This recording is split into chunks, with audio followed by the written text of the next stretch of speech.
You're listening to the Walmart Experts Podcast, where we tackle the essentials from boosting visibility to maximizing sales strategies, all designed to optimize your Walmart marketplace presence.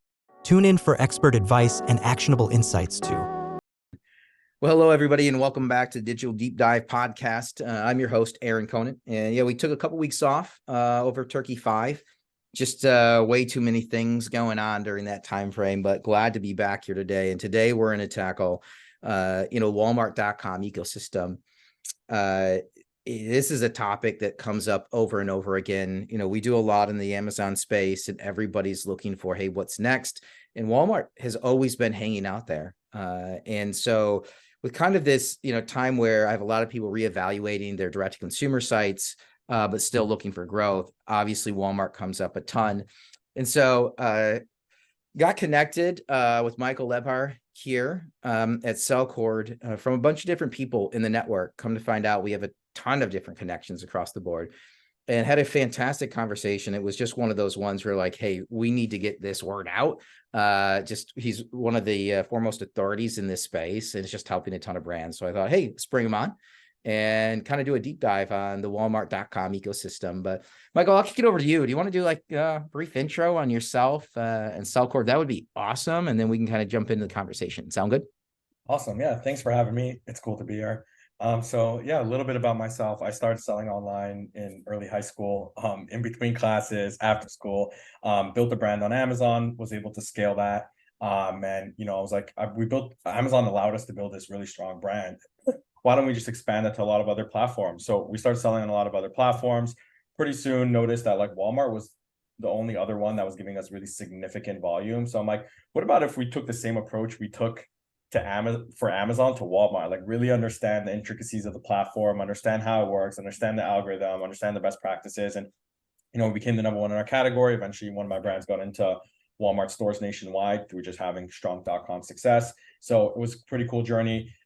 Realized that brands and just the space didn't really understand the Walmart ecosystem well. Some service providers were adding on Walmart services, but Walmart was, different than I think other marketplaces. It's so much of its own beast that there's so much complexities to it, and Walmart's purposely structuring it in a different way than some of the other marketplaces. So you just can't use the same plug and play strategies. And as it grows, those are beginning to work less and less. So realizing that like we've launched SellCord, which we're actually a Walmart exclusive focused agency. We only focus on Walmart. And, there's more than enough within Walmart. There's so many moving pieces, and, that allowed us to really become the leader in the space. We're, one of the closest partners for Walmart.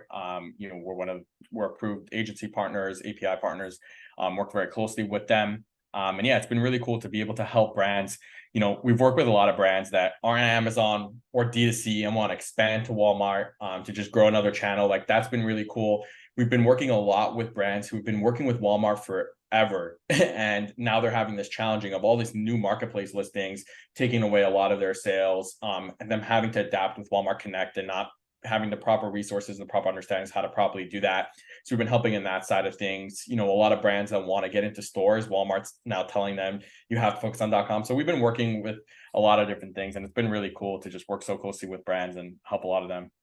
Yeah, I mean, this is going to be a fun conversation because it was when we were talking before, the approach that you have is something that it's really interesting because a lot of people took their Amazon strategy and they just tried to dump it over to Amazon, and they said, hey, or to Walmart, and they said, hey, well, Amazon's doing it best, so they have it all figured out. So let's take everything we're doing with Amazon, put it into Walmart, and then there was like lower than expected results. And so they're like, oh, from their standpoint, well, Walmart's not quite advanced, because if they were, and neither here nor there, they're not far enough along. We're not going to have a growth channel here. Let's just go back and focus on Amazon. Or the other thing that I see happening a lot is people are doing great on Amazon and paid media is taking off. And then they just go take the exact, they use the same partner to go launch Walmart, ads on Walmart.com. And, the conversation that we're having, which is, I think we're going to get to, is like, just like on Amazon, if you don't fundamentally address everything within the ecosystem according to Amazon, when you get to the media standpoint, it all falls apart. And the same thing is with Walmart, right? And Walmart is unique, and tackling all that back end stuff is going to be what allows you to succeed when you go into retail media. And so I would say to people, just because you've tried Walmart, media in the past and it hasn't performed, I would say don't consider that just because Walmart can't get it to work. You might just have to adjust your strategy and how you're dealing with the inside of Walmart.com to enable the success of the paid media. So that being said, I'm going to kind of start off with a broad question of, the title of this episode, understanding the Walmart.com ecosystem. Like, where do we even start to try to peel back that onion? And I want to step away from the media side at first, if we can, and say, how do people need to think about it as an ecosystem? And if we can peel back the layers on that onion, that would be awesome. And I'm just going to randomly throw out questions, but from your side, if you have questions for me, don't ever hesitate to throw them back. I love this to be, an open conversation as a whole. Awesome. Yeah. So that's a great question. I wish I could kind of do it on a whiteboard, but I'm going to try to kind of unpeel it in the best way I can, where I think of Walmart ecosystem in a few different ways. And I think it's really important to understand a few things about Walmart, right? So Walmart's the largest retailer in the world, obviously, right? They're also the second largest marketplace in the US, and they're the fastest growing marketplace in the US, right? So those three kind of data points are, I think, really important. I think another data point that's really important is that Walmart has around 120 million unique visitors on their site monthly, and they also have around 100,000 sellers, a little over 100,000 sellers, compared to like the 10 plus million on Amazon. So that just kind of gives you context of the size of Walmart, how much .com means to them, and what the competition is like on .com. Really quick. So if we just dig into that a little bit, because a lot of people have issues on Amazon with, the number of, whether not just third-party resellers, but just the number of third-party sellers selling products. So when you look at Walmart, is it easier then just because there's fewer? Yeah, so when I look at Walmart, I think that's one of the biggest opportunities where don't have to outrank an unlimited amount of people. There's much less competition, which also affects obviously retail media, the bidding, the cost of advertising, a lot of the other tactics that go on within the platform, a lot of less shady players, a lot of things like that, because of just the level of sellers. You're just competing with way less. And yes, of course, you're competing, there's less total sales. I think Walmart.com business does around 80 something billion a year, still very significant. And that's grown every year in the past. So for the past few years, like that's grown significantly every single year. So there's much less competition in general. And I think that's where a lot of the opportunity comes from. I always say, like, one of the first products we launched was workout gloves, probably 8 years ago that I launched. And I always say, like, if I just would have launched a few other products, then I would have been retired. So I think it's like with Walmart, it's like, the earlier you come on, that obviously makes a really big difference. So that's been actually interesting. Yeah, well, there's a ton of like concern about, when Walmart opened up the marketplace to a ton more third-party sellers, that it was going to explode and just turn into Amazon. And there's a lot of concern. I know there's certain categories, but no, interesting to put some numbers to it as a whole, that it doesn't really compare at this point in time to the number on Amazon. Okay, awesome.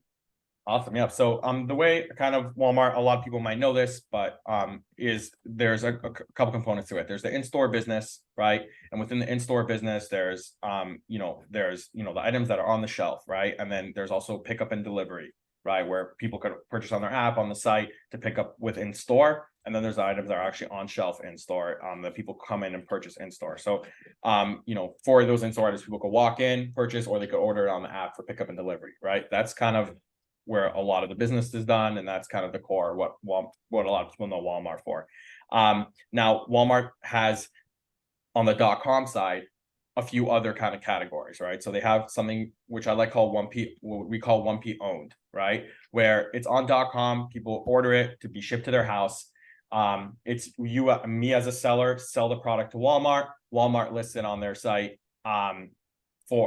Chooses the retail. They choose the retail, and they ship it to the customers. Comes from their DCs. They own the inventory. Usually that's owned by merchants. So usually, and the merchants are at Walmart responsible for those items. So a lot of times they're not going to purchase items that don't do good volume. And when they're responsible for those items, they're usually doing a decent amount to help push them and make sure they're showing on high results, right? And then what you have is DSV, right? Which is in a similar fashion. It's on Walmart.com. It shows sold and shipped by sold by Walmart, but it's dropship vendor, meaning that I, as a seller, list the products, but Walmart, when an order comes in, it ships from my warehouses, right? And the thing about dropship vendors, some context about that program used to be much, much bigger for Walmart. They're shrinking down that program a lot, and they want most of those sellers to go into marketplace. A lot of categories, you'll see it more often than not. First of all, we've seen better performance in a lot of instances with marketplace because you could be part of their fulfillment network. But one of the big things is now that DSV has less resources, don't have as much support from Walmart, right?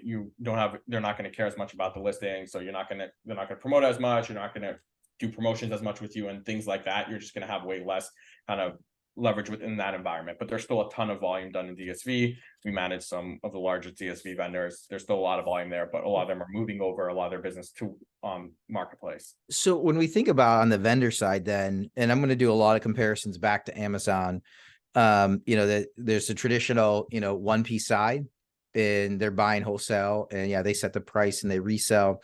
One of the big issues that happens there is, unless you're a massive brand, and even now if you are, sometimes you don't get access to somebody who's helping you actually solve.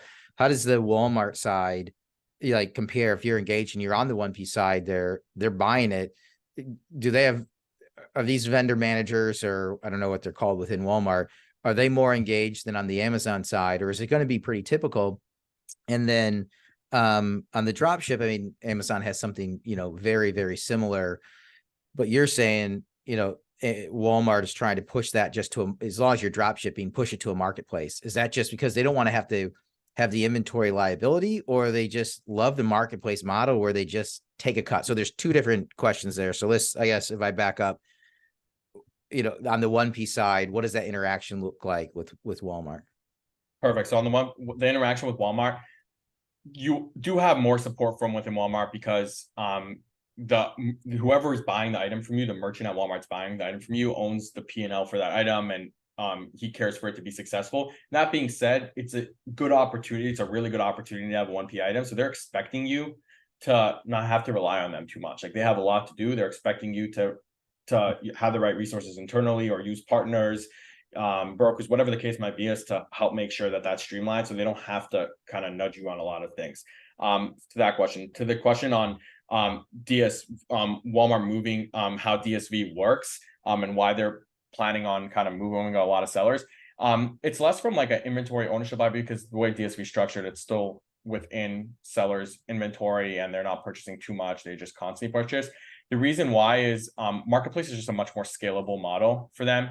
DSV has to be owned by certain merchants, right? So I want to call it like a merchant, and they have to own that item. They have to be, and they have to work with their sellers on it. Marketplace is a much more scalable model for them. And I think the really interesting thing about Walmart is that Walmart knows that they're behind Amazon, but they know that they have this superpower of their retail business and their retail relationships. Like, Walmart's a relationship-based company. And those relationships are really strong, and they could leverage those relationships to help fuel their marketplace. So it also comes from that, where they're realizing that if they want to fuel their marketplace sales, fuel their marketplace business, if they transition a lot of these vendors that would normally not, like some of the clients we work with, like they would never consider a marketplace model, right? Like, they don't sell marketplace on other accounts. Like, you just don't consider that type of model. With Amazon, they just work 1P, but they're willing to do it because of the relationship with Walmart, right? Willing, or kind of twisted arm willing, but whatever the case is, like they're doing that because of that. So it's another reason why Walmart's using that and pushing that. Yeah. It's interesting, because I know there's a lot of people on the Amazon side trying to go more to the marketplace, and if you're a larger company, Amazon's pulling that back, right? Which is just super interesting when they're crapping out your ASINs, and you just want to take them to a marketplace. You repackage, bundle, get it to a better sell price, and Amazon's saying no. And then you have the flip side, where you've got Walmart pushing vendors down this path. We would rather have you on marketplace and control it all. which I think is actually a great model. Let them be in control, especially for the lower, ASP items. So awesome. Awesome. So what's next on the onion as we peel it back? I jumped in there. My guess is we're jumping in the marketplace side. Yep. So marketplace, the fun one.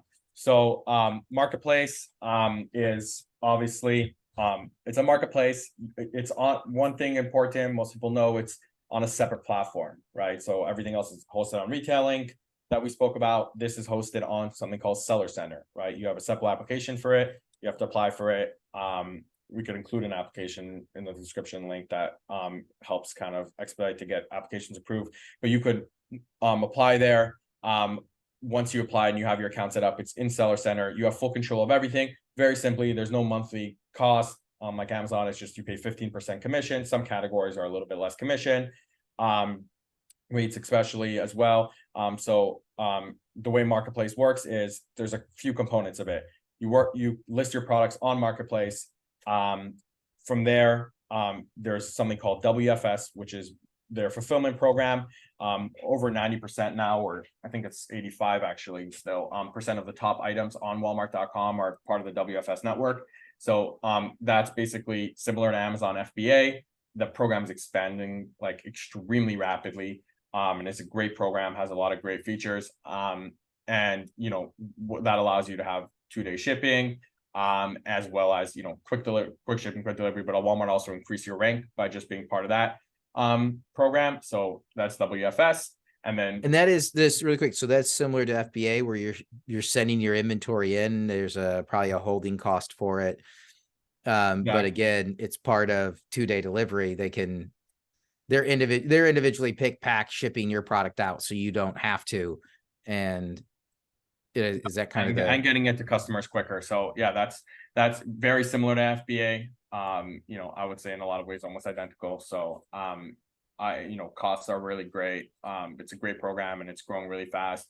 They just introduced like big and bulky items and multi-box. So they're moving really quick on it. They're adding fulfillment centers all over the US. So it's definitely a great program. And that's kind of marketplace with that. Now I think one thing to kind of understand, now we know some of the pieces, some things to understand about it is that marketplace sellers, anybody could come list most of their products as long as it's not a restricted item. I would say it's like you want to list as many products as you can. Oftentimes, there's no cost of listing products. So a lot of times you'll be surprised by the items that'll do a lot of the volume. From there, what's really interesting is, and sellers come in, right? Let's say they're in store. They have a 1P.com business, but they have more items, right? So you're a 1P vendor, you have more items. You want to get them into Walmart stores, or you want to get them to their 1P.com program. We're finding is the most effective way is to actually launch those items on marketplace, show some traction with those items, and then pitch it to the buyer, right? So that's kind of one way how these interact with each other. If you actually have other variations, so let's say you sell a certain flavor in store, you want to sell the other variations, like a lot of merchants are selling, a lot of sellers are actually selling those on marketplace. If you're a brand that wants to get into stores eventually, you're not a 1P vendor, like we're seeing the most effective way is you have to launch on marketplace, show success, and then get into kind of stores. So we're seeing like a lot of it just be a full circle and where it's tied together for a lot of vendors. And then for a lot of vendors, it's completely separate. Like they just want to sell on marketplace. That's the only goal. And it's a great program for that. But I think it's important to understand that these programs are integrated in a lot of ways, but also run on their own. Yeah, I mean, it's an interesting scenario then, kind of what you're saying from a Walmart launch, because it used to be in a lot of cases, if you weren't a massive company, you needed a rep group to come in, right? And who knew the buyer, and they would go in and pitch it and, prove that this new item that the old item you're replacing, you're going to move more at a higher, profit margin, and it's going to be amazing. Then, I'm thinking if I'm a brand and I do have a rep group like that in place, like, is your advice to tell them like, hey, like tell the rep group to get it on marketplace, or is it to go straight to the brand and say, hey, get this on marketplace? Because so some rep groups will support .com.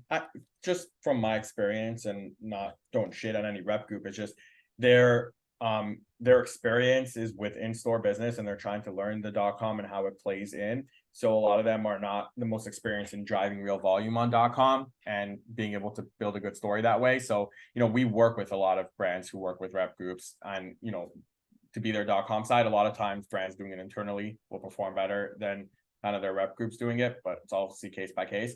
To touch on your point though, like you used to need a rep group. I think, and I've seen this, is if you're a brand that is doing well on .com and you're able to show good .com performance, there's a lot of ways how you could get into Walmart by yourself without a rep group, and how that kind of opens up the door for that is also really interesting. Now, there's still a lot of advantages to using rep groups and how they could support with that process, but it is really interesting that it's democratizing it a little bit. Yeah. Oh, for sure. I mean, if you can show, really rapid sales adoption, performance on paid media and investment, I mean, they want to go all in, right? I mean, it actually makes the buyer's job a lot easier. Yep. Right? I mean, they don't just have to trust the brand or the rep group. They are trusting the actual buyers, the ratings, the reviews, the sales volume, everything else. I'm like, oh, look at this thing is taking off and everybody loves it. That's what I want on store shelf. Yep. And also one really key thing is I think people are not understanding this, is that the directive from all the way the highest levels up at Walmart is to grow the marketplace and .com business. So even though for percentage wise of total GMV, it might be, as for a brand, like very small volume, and you're like, why am I investing in this? For Walmart, they're looking at the growth percentage of marketplace and the numbers it's giving. They're judged on their growth, so to say, these merchants and stuff. It makes a really big difference for how their .com business is performing. And if you as a vendor are helping facilitate that for them, then it strengthens the relationships a lot. And it matters a lot. So even if like we have a lot of brands like, oh, it's so insignificant the money we're making on .com, it's still really, really important to do that properly if you're trying to, strengthen your overall relationship with Walmart. Yeah, I mean, it's interesting that, this idea of relationship, which has been around forever, that, Amazon, on the vendor manager side is slowly backing off from, right? It is. I think one of the key things that Walmart has to offer is this, the actual relationship aspect. And on that note, like Walmart has this thing that they're people-led, tech-powered, omni-channel retailer. It's like their definition of what they are. And I think it's really, really important to understand that they start with like people-led. Those relationships you'll see it within the marketplace business. Even on Amazon, you got to pay for an account manager at Amazon, that limited levers they could pull. On Walmart, like if you're showing growth, like you'll get an account manager on the advertising side, also on the account management side, that they're there to help you grow, that they're investing in your relationship with you, like they're understanding your products, understanding the category. Each category is owned by merchants who have responsibility over that category and are looking to add value. So it's like it's a real relationship based company, and if you treated it as such as well, like there's a lot of opportunity there. Yeah. Awesome. Love it. So I don't know if there's other stuff on the marketplace side, but this is fun, and thanks for letting me jump in and kind of just pick your brain with some of the questions I get peppered with all the time. Awesome. Yeah, on marketplace, I think the other kind of key important thing to know is that it's really important that like it's run a very different way, right, than traditionally how 1P's run or how other marketplaces are run. Like they want things done a certain way, and they have an idea for how they want their catalog on Walmart to look like. They have an idea for how they want the business to be. And based on that is a lot of how things are structured. So if you just plug and play other strategies and tactics into a marketplace business, to some degree, you might work and you might make some sales, just because the amount of customers that come to Walmart.com, and you could still, there's lack of competition in a lot of ways. Like you still might make some sales, but that's not how you're going to succeed on Walmart and grow with the platform. I think to grow with the platform, succeed, it's really important to understand the different components that promotions play in, the different components, how advertising plays in, how product ranking works, right? How listing optimization works, how conversion rates on Walmart affect your listing and organic rank. All those components, it's really important to understand the levers that each of them pull, and giving it its own attention, because it's not too complicated. It just you have to give it its own attention. And by doing that, you set yourself up for success on the platform. So when people, because you're Walmart only focused. So you have brands come over from Amazon. What does that transition look like? I shouldn't say transition, but I think you know what I mean. Like, Yep. if you're going to all of a sudden jump onto Walmart, obviously you already have assets, you have product descriptions, you have bullet points, you have videos, you have, how do people then jump into any of these platforms, and what do you see as the most common things you're doing with that data? Like, how are you, like Reese Whistling, are you changing the product description, the bullet points, the images, like all that stuff? Like, That's a what great is it? question. Yeah. So the path that we kind of go about is that once we work with a brand, especially if they're an Amazon native brand, they have all their listings. We get to understand the products and how they talk about their products.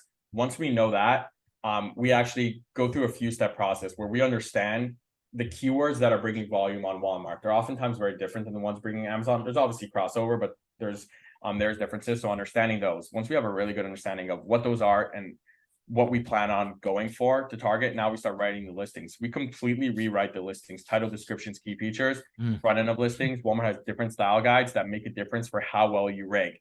Now, it's very important that, like, Walmart has a style guide and they say how they want stuff, but it's not about following exactly the way that's said, because there's also SEO best practices that are a little bit different. So it's a balance of like making sure it's optimized for Walmart's best practices, as well as SEO best practices, as well as what Walmart wants, and sort of say in their style guides.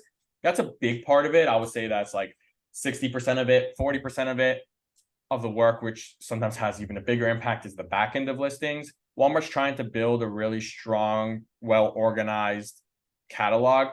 And in order for that, they need a lot of details about a product. So there's a lot of attribute fields that they incentivize you for building out. People ignore a lot of those attribute fields, but they make a big difference. The way categories are structured on Walmart, there's a few levels of categories. So there's like product type, category, and category path. A lot of times, like, certain products are like, should they be in this category or that category? It could make a really big difference based on the search volumes of certain categories, but based on how the competition in certain categories, how well you're indexed in there. So understanding the different categories your product could fit into, and then making sure you're in the right one. You could open up cases with Walmart to make sure you're in the right one. So there's that portion of it. It's really, Walmart made it a gamified system to help simplify it, where it's something called LQS, listing quality score, where on the Walmart dashboard, it'll tell you a lot of these things you need to do. It doesn't go in like full detail, but like it already gives you a lot of insight into the things you have to do. So it's a longer conversation, but there is a lot you could do on that front, and that's usually the first kind of stage of what we attack. We believe if you build a really good foundation on Walmart, all the other efforts you do just go way further, and we've seen it time and time again. It's just, people jump to kind of do the advertising, do this, do that. There's so many. Walmart wants a strong customer experience, so they make that you're not going to be successful in advertising unless your listing has good conversion rates and has a good customer experience. Like, so you're not going to be able to scale up in that way. So many things are tied to that. So that's kind of been a big key focus of ours.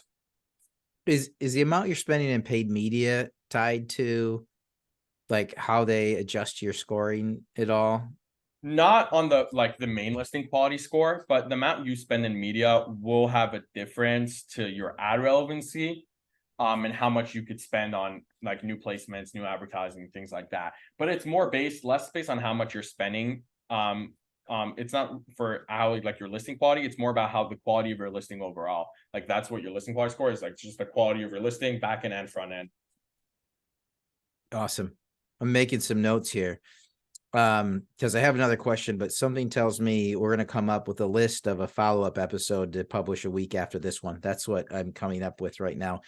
I mean, surprise, surprise. It's, understand the Walmart ecosystem can't be done in 35 minutes. But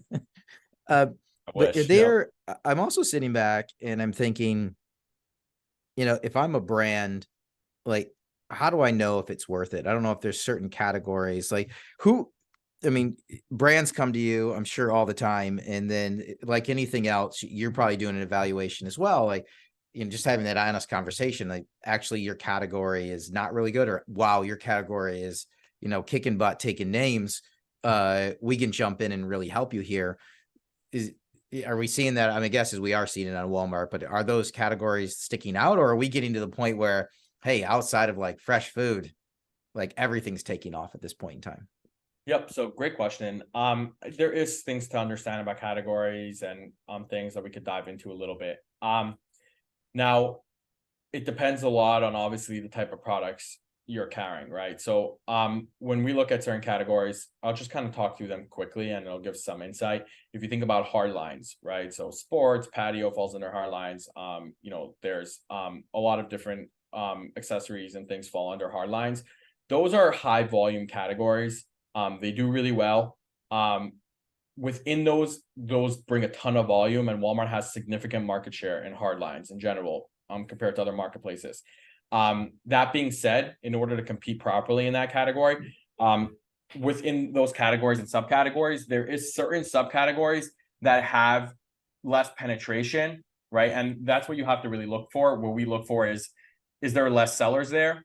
Or sometimes there's a ton of sellers, but there isn't a lot of sellers hitting certain price points or hitting certain price points. So it's usually kind of one of those. So understanding if it's a big category, once it's a big category, like is there opportunity because there's not enough sellers, or is there opportunity maybe because they're not hitting the price points, right? And if you fit into kind of one of those, then you're good to go. So meaning obviously anybody fits into the bucket of like, if there's not enough sellers, like you could be a great other seller there, but price point, might be relative, right? If you're just if there's a ton of sellers and there are a lot of high price points and you're also at a high price point, it's going to be really hard. So hard lines is important to kind of understand. Walmart has significant market share of.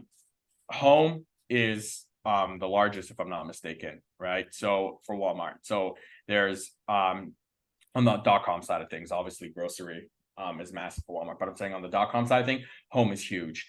The volumes we see on home are ridiculous. They'll shock people if you're done well. Now within home, within home, within furniture, for example, like I was just in a meeting with Walmart, like there is some categories where they have, beds are huge. They're the biggest for them, right? But there's a lot of competition of beds. If you think about like bar stools, for example, there's a lot less competition of bar stools, but still a lot of demand for bar stools, right? So it's like there's understanding within there. There's, and if you just look on Walmart, you'll get a good idea of the space. But if you think about, the way I look at Walmart is most people aren't doing it well, right? So if you go in there and you're doing everything well, you shouldn't be that concerned about ranking to the top of placements. We're usually able to rank to the top of placements for any keyword, any item, as long as the item is good and the price point's good. So if you're coming in with a good price point, you just want to go after the big categories, because even if there's a lot of competition, like if you're doing everything right, you'll still kill it. If you're trying to take it as a secondary approach,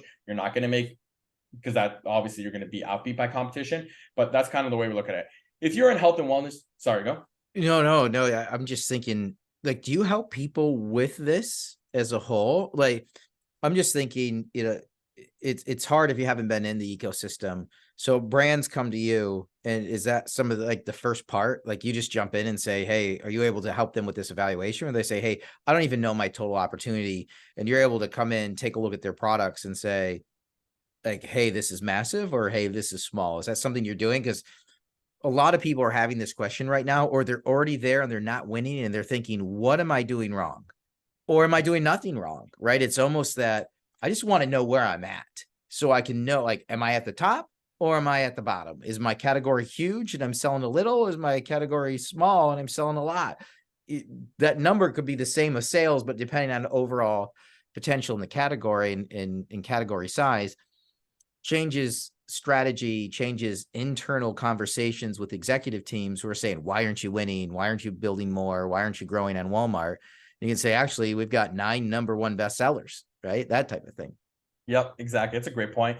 That is the kind of the process we go through in the beginning, because our model is more of like a partner model where we don't make it too much risk for brands to work with us. So it only makes sense. We only make huge money usually if a brand's with us for a while. So for us, it's very important to understand kind of the opportunity. And for a lot of brands, like we'll tell them this is the opportunity. For example, a lot of brands in health, wellness, beauty, we'll tell them the opportunity, and the sales volumes aren't that much, right?